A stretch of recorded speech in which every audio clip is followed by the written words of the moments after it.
নমস্কার বন্ধুরা, সোমা কিচেনে আপনাদের সবাইকে স্বাগত। সবাইকে জানাই অনেক অনেক শুভেচ্ছা। আজকে আমি বানাবো আটা দিয়ে তৈরি নতুন একটি রেসিপি। এটা বানানোর জন্য আপনাদের কোনো স্টাফিং বানাতে হবে না, একেবারে কম পরিশ্রমেও কম সময়ে বানিয়ে নিতে পারেন। বিকালে স্ন্যাক হিসেবে বা চায়ের সঙ্গেও খেতে পারেন। বাড়ির ছোট বড় সবাই পছন্দ করবে, খুবই মজাদার একটি স্ন্যাক। আশা করি আজকের এই সহজ রেসিপি সবারই ভালো লাগবে। তাহলে চলুন রেসিপিটি তৈরি করি। এই রেসিপিটি তৈরি করার জন্য সর্বপ্রথম নিয়ে নিচ্ছি একটা বোল, নিয়ে নিচ্ছি 2 কাপ আটা। আপনারা আপনাদের প্রয়োজন অনুসারে নেবেন, বাড়িয়ে কমিয়ে। দিয়ে দিচ্ছি স্বাদ মতো লবণ, আমার এখানে কটা চামচ লাগবে আমি ওটাই দিচ্ছি। মিষ্টির জন্য দিয়ে দিচ্ছি 1 চামচ চিনি। এখন অল্প অল্প জল দিয়ে ভালো করে মেখে নেব। এই ডোটা অনেকটা রুটির মতোই হবে। সবার কাছে অনুরোধ, স্কিপ করবেন না, খুবই মজাদার একটি রেসিপি, সম্পূর্ণ দেখবেন। আমি ডোটা মেখে নিয়েছি, দেখুন এরকম নরম থাকবে ডোটা।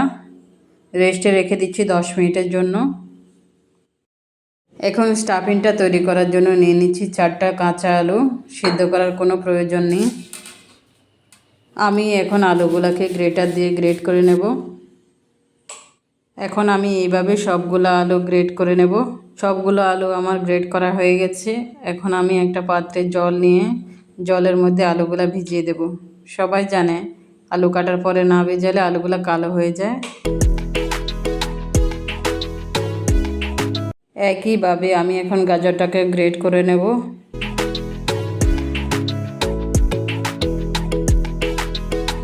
গাজর আমার গ্রেট করা হয়ে গেছে, এখন তুলে নিচ্ছি একটা প্লেটে। গাজরটা এখন আর আমি ধুবো না, আমি আগেই ধুয়ে রেখেছিলাম। এখন পেঁয়াজটাকে আমি চপ করে কেটে নিচ্ছি। পেঁয়াজটা আমার কাটা হয়ে গেছে, এখন তুলে নিচ্ছি। আমি এখানে 2-3 বার করে ভালো করে আলুগুলোকে ধুয়ে নিয়েছি।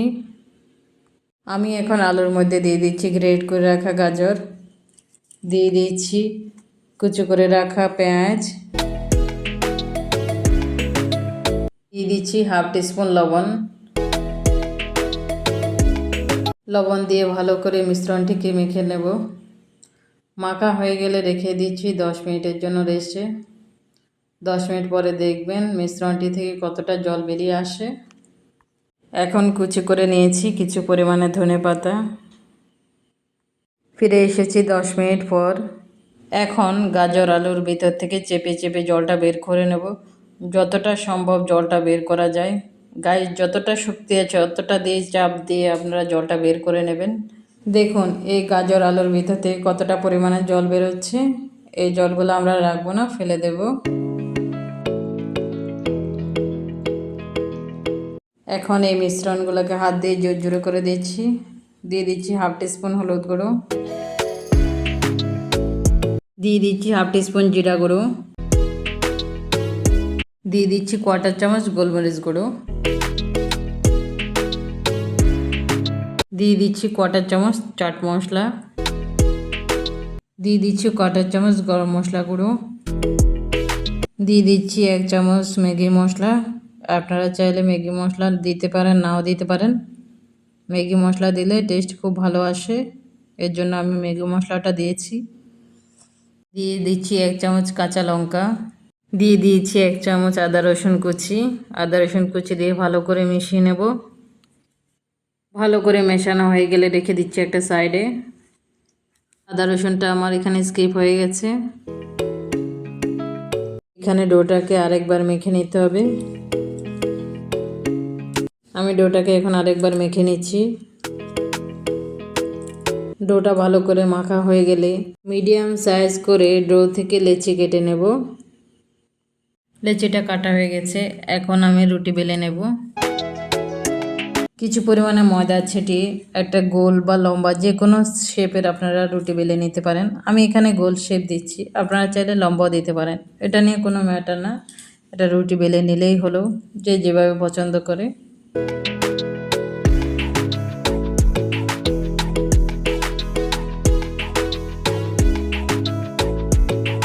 রুটি বেলা হয়ে গেছে, এখন দিয়ে দিচ্ছি 1.5 চামচ টমেটো সস। টমেটো সস বেশি পরিমাণে থাকলে খেতে রোলটা খুবই ভালো লাগে।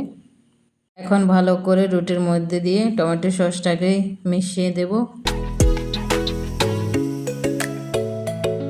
মেশানো হয়ে গেলে দিয়ে দিচ্ছি আলুর মেখে রাখা পুরটা।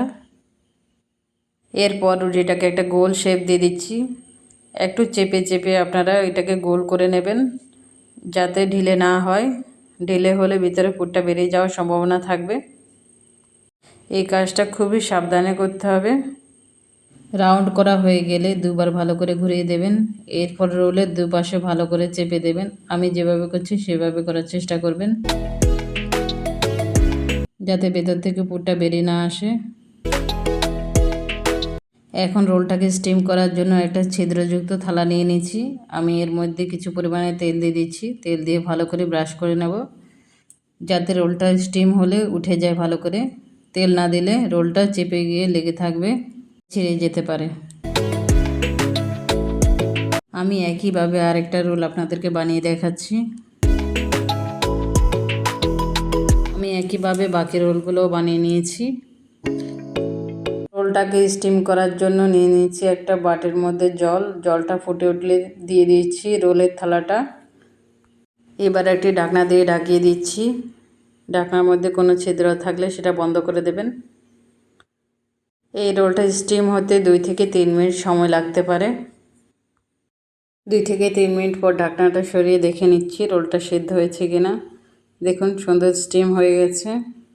এবার আমরা এখান থেকে তুলে নেব। এখন আমি সবগুলা রোল থালা থেকে তুলে নিচ্ছি প্লেটে।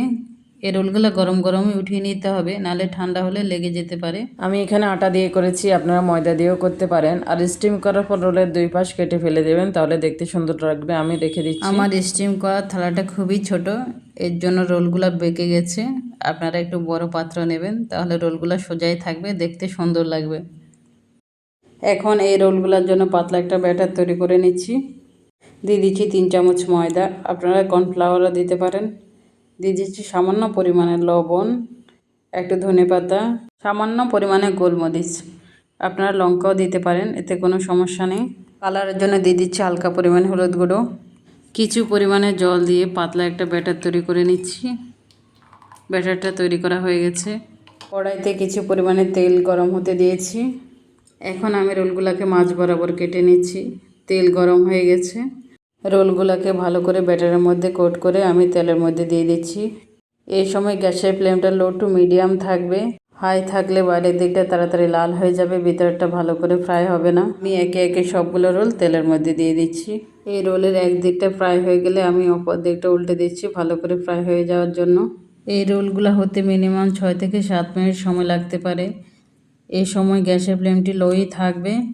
দেখুন আমার রোলগুলোর কালার কত সুন্দর এসছে। রোলগুলো হয়ে গেছে, আমি এখন তুলে নিচ্ছি একটা প্লেটে। এই স্ন্যাকটি খুবই মজার, গরম গরম সসের সঙ্গে পরিবেশন করবেন, খুবই ভালো লাগবে। আশা করি আমার এই রেসিপিটি আপনাদের ভালো লেগেছে। যদি ভালো লেগে থাকে বাড়িতে অবশ্যই একবার বানিয়ে দেখবেন। আমার চ্যানেলে নতুন বন্ধু হয়ে থাকলে চ্যানেলটি সাবস্ক্রাইব করার অনুরোধ রইল। পাশে থাকা বেল আইকনে অবশ্যই প্রেস করে দেবেন। আমি চ্যানেলে যখনই কোনো নতুন রেসিপি দেব আপনাদের কাছে খুব তাড়াতাড়ি পৌঁছে যাবে। আজকের মতো এই পর্যন্ত, আবারও হাজির হয়ে যাব অন্য কোনো নতুন রেসিপি নিয়ে। ধন্যবাদ সবাইকে ভিডিওটি দেখার জন্য।